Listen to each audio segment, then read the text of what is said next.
तर त्याचं एकमेव कारण, ज्यांनी 6 दशक वंचितांचा, शोषितांचा 18 पगड जातीला घेऊन हा पक्ष बांधण्याचं काम केलं, त्या पवार साहेबांच्या विचारधारेमुळे मला हा पक्ष सोडावा वाटत नाही.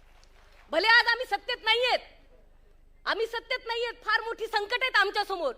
आदरणीय लवांडे सर, खरं तर तुमच्याबद्दल आम्ही फक्त तुमचं सत्कार करून तुमच्यासाठी टाळ्या वाजून होणार नाही.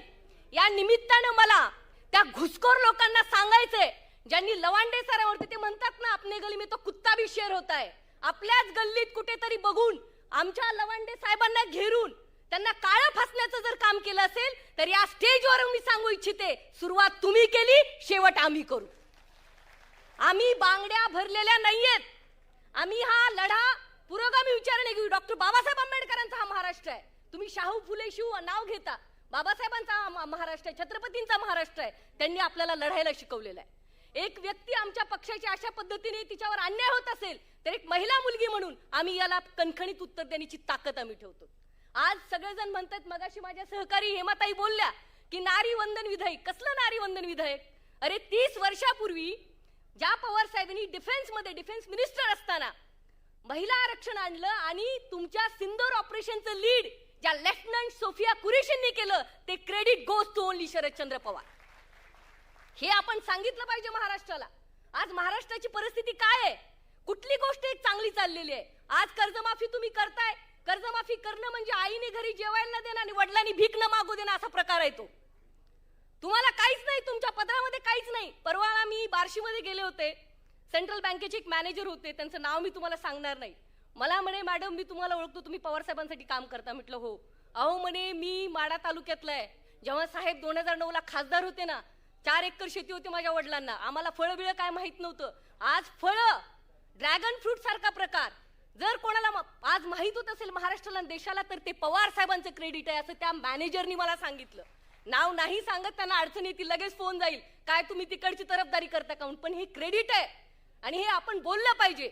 आज ममताजी बॅनर्जी चेअरपर्सन आहे तृणमूल काँग्रेसच्या, पण त्यांनी हार मानली नाही. त्यांना सगळ्यांनी मिळून हरवलं, त्यांचा पक्ष फोडला जातोय, पण ती लढवई नेता लढत आहेत.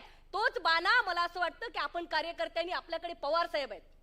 तुम्हारे पास क्या है? मेरे पास गाड़ी है, बंगला है, लेकिन हमारे पास क्या है? तो शरद चंद्र गोविंदराव पवार है. हे उत्तर आपण दिलं पाहिजे. आज आदरणीय जयंत पाटील साहेब, अनिल देशमुख साहेब इथे, आव्हाड साहेब आहेत, शिंदे साहेब आहेत. आज ताई मला सांगायचंय, दुःखाने सांगायचंय, महाराष्ट्र कॅबिनेटने निर्णय काय घ्यावा की ओबीसीच्या लोकांनी ओपन मधून क्लेम करायचं नाही. अमोल दादा, धैर्यशील पाटील साहेब, मला तुम्हाला सांगायचंय काय चाललंय राज्यामध्ये. तुम्ही महाराष्ट्रामध्ये सगळी पॉलिसी ठरवणार, कॅबिनेटचे 18-20 लोक मिळून ठरवणार. सुप्रीम कोर्ट कशासाठी आहे? माझा कोणाच्याही आरक्षणाला विरोध नाही, अगदी अंतकरणापासून सपोर्ट आहे. परंतु जो वंचित शोषित घटक आहे या महाराष्ट्रामध्ये, त्यांनाही न्याय मिळाला पाहिजे. आणि तेव्हा लढा कोणी दिला? माननीय जितेंद्र आव्हाड साहेब असतील, जयंत पाटील साहेब असतील, हे लोक बोलले ना. मग महाराष्ट्र सरकार नेमकं चाललंय कुठे? ज्या पवार साहेबांवरती तुम्ही उठसूट आरोप करता की साहेबांमुळे हे झालं, मला त्यांना सांगायचंय, जे तुम्हाला संभाजीनगरला डॉक्टर बाबासाहेब आंबेडकर विद्यापीठ नाव दिसतंय ना, ते credit goes to Sharadchandra Govindrao Pawar. आज जर दगड फोडणारी महिला बापू जर गावची सरपंच होत असेल ना, तर या देशामध्ये पहिलं 33% 50% आरक्षण करून त्या बाईला सरपंच पदाचा झेंडा देण्याची ताकद ताई ती पवार साहेबांनी केलेली आहे. आणि म्हणून कोणी या पक्षात जाईल, कोणी त्या पक्षात जाईल, खासदार होईल, आमदार होईल. आता तर काम करणारे खासदार आमदार होतच नाहीत. जिसके पास माल है वही माला माल है.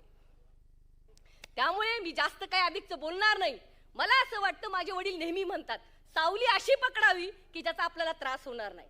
आज ठीक आहे, त्यांच्याकडे सत्ता आहे, त्यांच्याकडे सगळे कॉन्ट्रॅक्ट्स आहेत, सगळ्या मोठी गोष्टी आहेत, पण आपण अशा वटवृक्षाच्या छायेखाली आहेत की ज्यांच्यामुळे आपल्याला आयुष्यभर सावली आणि सृजनशीलतेचा संस्कार आपल्याला मिळणार आहे. मला अतिशय कृतज्ञता वाटते.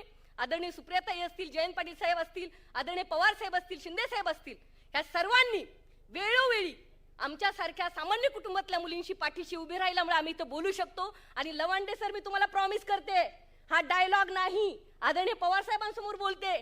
त्या घुसखोर जो कोणी आहेत ना, त्यांनी आमच्या लवांडे साहेबांना इथून सांगते, countdown begins right now. हिम्मत असेल तर रायगडाच्या पायथ्याशी आहे, हिम्मत असेल तर 14 तळ्याच्या किनाऱ्याशी आहे. उत्तर दिलं जाईल. जय हिंद, जय महाराष्ट्र. थँक्यू.